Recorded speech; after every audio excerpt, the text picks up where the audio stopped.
Assalamualaikum warahmatullahi wabarakatuh.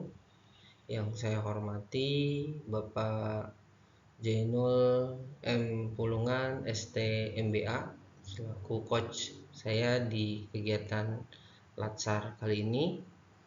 Yang saya hormati Bapak Eka Ismanto Hadi Eskom MN selaku mentor saya dalam kegiatan aktualisasi. Yang saya hormati Bapak Makmun Abdullah STMT selaku penguji pada kegiatan seminar rancangan aktualisasi hari ini. Sebelumnya perkenalkan, nama saya Arif Maulana Yusuf. Saya berada di unit kerja Politeknik Negeri Indramayu, ada jurusan Teknik Informatika,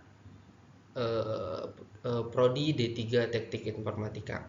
Jabatan saya di Politeknik Negeri Indramayu sebagai dosen, gitu ya. Nah, di mana di rancangan aktualisasi kali ini saya coba mengangkat isu minimnya bahan pengajaran untuk mendukung pembelajaran terapan yang sesuai dengan visi organisasi. Dengan gagasan yaitu pembuatan modul praktikum mata kuliah sistem operasi untuk meningkatkan pembelajaran di program studi D3 Teknik Informatika Politeknik Negeri Indramayu, ya. Isu yang saya angkat ini sebelumnya sudah saya coba diskusikan dengan mentor dan coach, gitu ya. Nah, berikutnya adalah tugas dan fungsi, di mana Polindra atau Politeknik Negeri Indramayu ini berdasarkan Permendikbud nomor 49 tahun 2023, di mana Polindra ini mempunyai tugas yaitu menyelenggarakan pendidikan vokasi dan pendidikan profesi dalam berbagai rumpun ilmu pengetahuan dan atau teknologi sesuai dengan ketentuan peraturan perundang-undangan. Nah, berdasarkan tugas fungsi Polindra, gitu ya, karena saya ada di instansi Politeknik Negeri Indramayu atau Polindra, maka saya coba mengambil peraturan pemerintah nomor 37 tahun 2009 terkait dosen, di mana di sini ada 6 poin, ya. Dan yang saya coba soroti yaitu salah satunya adalah dosen juga bertugas untuk membuat bahan ajar serta modul untuk mahasiswa. Nah, mungkin salah satu tugas dan fungsi ini sejalan dengan isu yang saya coba ambil, yaitu coba membuat modul untuk salah satu mata kuliah di Prodi D3 Teknik Informatika. Nah, isu organisasi yang saya coba angkat sebelumnya, ya ini berdasarkan hasil diskusi dengan mentor, gitu ya, dan sudah didiskusikan juga dengan coach, di mana terdapat 3 isu, gitu ya. Nah, di sini langsung saja isu yang sudah saya coba dapat itu langsung saya coba analisis dengan USG, gitu ya, di mana isu yang pertama yaitu kurangnya keterlibatan dan kreativitas mahasiswa dalam proses pembelajaran karena metode pembelajaran yang kurang efektif, kurang inovatif. Yang kedua, minimnya bahan pengajaran untuk mendukung pembelajaran terapan yang sesuai dengan visi organisasi.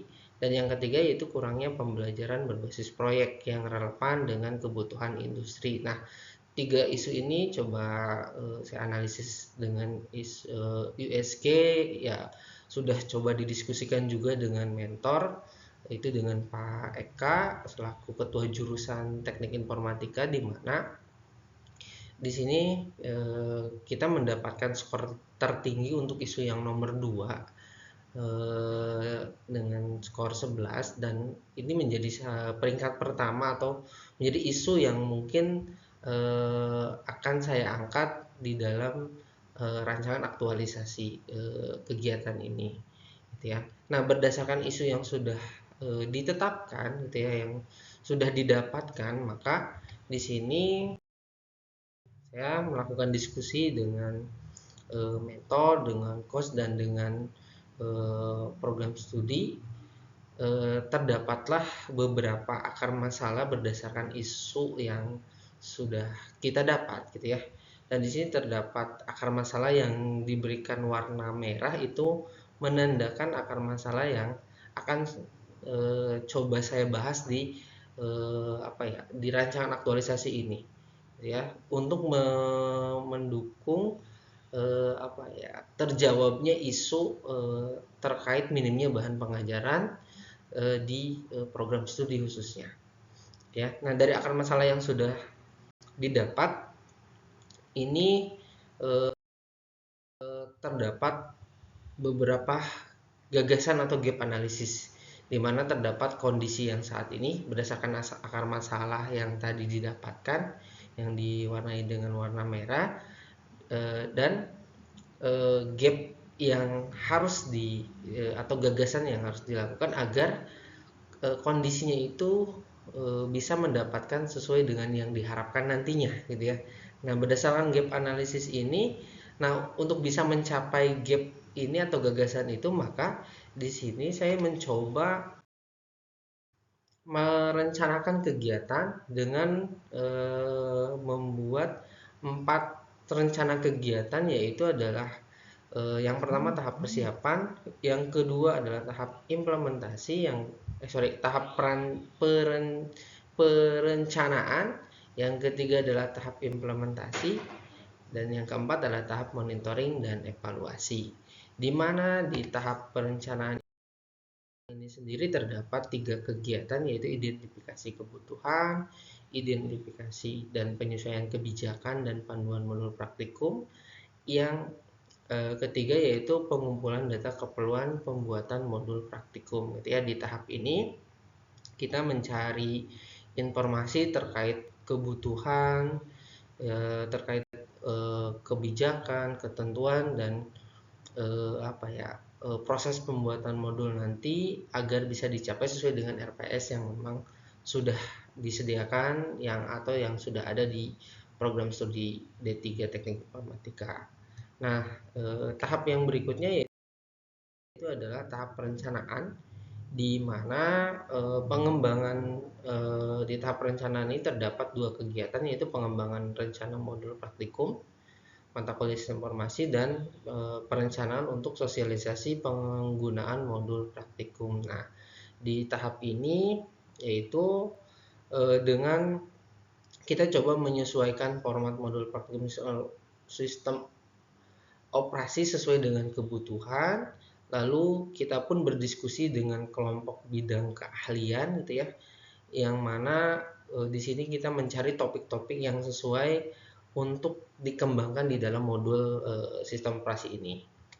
Nah, di tahap yang ketiga adalah implementasi, di mana terdapat 4 kegiatan, yaitu pembuatan modul, pengujian, pengecekan dan revisi, sosialisasi penggunaan modul, dan distribusi modul praktikum terintegrasi teknologi. Di mana di tahap ini yaitu modul mulai dibuat gitu ya, dan dalam proses pembuatan modul ini saya akan coba integrasikan menjadi sebuah e-book yang yang bisa diakses oleh mahasiswa khususnya di manapun dan kapan saja, yang di dalam e-book pun nanti coba diintegrasikan dengan video pembelajaran di setiap babnya gitu ya, dengan menyesuaikan dengan pembahasan di setiap babnya gitu ya. Kenapa dilengkapi dengan video pembelajarannya? Diharapkan mahasiswa bisa lebih mudah, lebih interaktif dalam mempelajari materi sistem operasi khususnya ya. Nah, itu untuk implementasinya. Yang keempat yaitu tahap monitoring dan evaluasi, di mana di dalam kegiatannya terdapat satu kegiatan, yaitu evaluasi berkala terkait efektivitas modul praktikum, di mana kegiatannya adalah dengan melakukan misalkan kuesioner kepada mahasiswa terkait kesesuaian modul praktikum ini gitu ya, apakah sudah sesuai berdasarkan respon dari mahasiswa sebagai penggunanya. Mungkin itu yang nanti akan coba dilakukan. Nah, berikutnya adalah relevansi terhadap visi misi organisasi dalam konteks berakhlak, di mana di Politeknik Negeri Indramayu ini sudah mempunyai core value yang dinamakan dengan kereta cepat. Kalau yang singkat panjangannya adalah kerjasama, responsif, tanggung jawab, cermat, efisien, profesional, akuntabel, dan tepat selera, di mana ini sudah cukup sejalan dengan konteks berakhlak gitu ya dalam proses kegiatan ini. Nah, yang berikutnya adalah dampak pemecahan isu gitu ya berdasarkan tadi rancangan kegiatannya diharapkan nanti di sini saya coba buat itu ada 4 dampak pemecahan isunya terkait kegiatan yang nantinya akan dilaksanakan, yaitu yang pertama adalah terkait terhadap individu di mana diharapkan lebih mudah dalam menyampaikan materi praktikum di mata kuliah yang diampu yaitu sistem operasi. Ini lebih ke untuk dosen gitu ya sebagai pengampu materinya, karena kan apa namanya di mana di mata kuliah sistem operasi ini terdapat beberapa dosen yang mengajar mata kuliah ini, sehingga ya dengan adanya modul ini diharapkan tim teachingnya itu bisa lebih efektif ke depannya. Yang kedua adalah mahasiswa akan mendapatkan materi yang lebih jelas dan terarah gitu ya, dengan adanya ebook dan video pembelajaran dan terstruktur di setiap babnya, harapannya seperti itu. Dan yang ketiga adalah unit kerja di mana mendapatkan peningkatan kualitas modul yang akan meningkat untuk kebutuhan akreditasi, kolaborasi antar dosen dalam menyusun praktikum,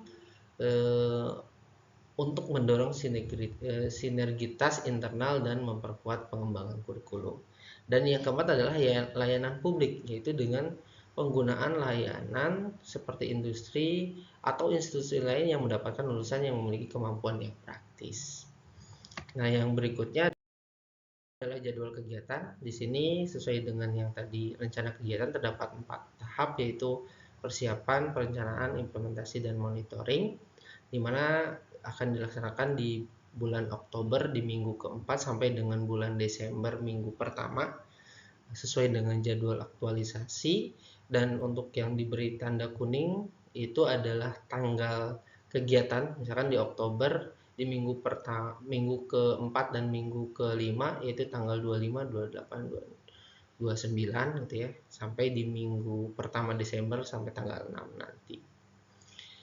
Berikutnya milestone kegiatannya di sini saya coba buat kegiatan untuk aktualisasi selama 30 hari dari tahap persiapan sampai dengan evaluasi. Dan di sini pun saya coba tambahkan pasca kegiatan di mana diharapkan apa ya sampai dengan mahasiswa lulus mereka memiliki kompetensi yang baik gitu ya. Dan untuk jangka panjangnya adalah bisa diserap lebih baik oleh dunia industri dan dunia usaha, khususnya sesuai dengan perkembangan teknologi ya, melihat dari milestone ini. Dan yang berikutnya ini adalah kendala dan rencana antisipasi ya. Di sini saya coba buat kendala yang mungkin terjadi dalam proses apa ya pelaksanaan aktualisasi ini dari tahap 1 persiapan sampai dengan tahap 4 yaitu monitoring. Terdapat beberapa kendala gitu ya, yang mungkin saja bila mana terjadi di sini pun sudah coba dibuatkan mitigasi atau antisipasinya gitu ya, dari setiap kendala yang kemungkinan terjadi gitu ya, yang tergambarkan di sini. Nah, intinya sih kegiatan ini saya ingin coba mengembangkan modul pembelajaran yang lebih interaktif dengan dibuatkannya modul berupa e-book yang nantinya dilengkapi dengan video pembelajaran yang bisa disimpan di sebuah learning management system, e-learningnya Polindra misalkan, atau di platform lainnya yang memang bisa dengan mudah diakses oleh mahasiswa ataupun dosen yang lain yang memang membutuhkan. Nah, harapannya terkait aktualisasi ini bisa seperti itu. Nah, mungkin itu saja yang bisa saya sampaikan terkait paparan rencana aktualisasi yang akan saya laksanakan. Kurang lebihnya mohon maaf. Saya akhiri. Wassalamualaikum warahmatullahi wabarakatuh.